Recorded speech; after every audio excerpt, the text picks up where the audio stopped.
قرآن میں عورت کو مختلف مواقع پر صاحبہ، زوجہ اور عورت کیوں پکارا گیا؟ یہ نہ صرف قرآن کی فصاحت و بلاغت ہے، بلکہ اس کے پیچھے گہری حکمت، نفسیاتی معنی موجود ہیں۔ اگر مرد اور عورت کے درمیان صرف جسمانی تعلق ہو، لیکن محبت یا روحانی ہم آہنگی نہ ہو، تو قرآن بیوی کو صرف عورت کہہ کر پکارتا ہے، زوجہ نہیں۔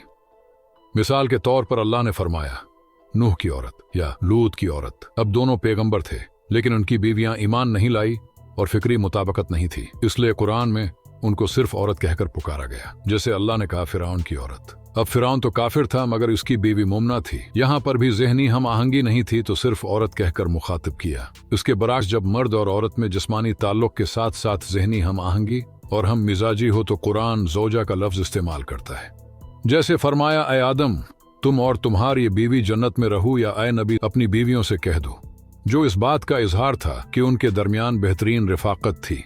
یہاں ایک دلچسپ چیز سامنے آتی ہے کہ اگرچہ حضرت زکریا علیہ السلام اور ان کی زوجہ کے درمیان بھی ذہنی ہم آہنگی تھی، تو تب کیوں لفظ عورت کا استعمال کیا گیا؟ اس کا جواب ہے کہ حضرت زکریا علیہ السلام اس وقت اولاد نہ ہونے کی وجہ سے رنجیدہ تھے، ہو سکتا ہے ان کے تعلق میں کچھ کمی ہو، مگر جب ان کو اللہ نے بیٹا عطا فرمایا تو قرآن نے لفظ بدل دیا کہ ہم نے اس کے لیے اس کی بیوی کو درست کر دیا، یعنی اب وہ مکمل زوجہ بن گئی، ان کا محبت کا تعلق مضبوط ہو گیا۔ اب تیسرا لفظ آتا ہے صاحبہ، یعنی ساتھی۔ یہ قرآن عورت کے بارے تب استعمال کرتا ہے جب جسمانی اور قلبی تعلق دونوں ختم ہو جائیں۔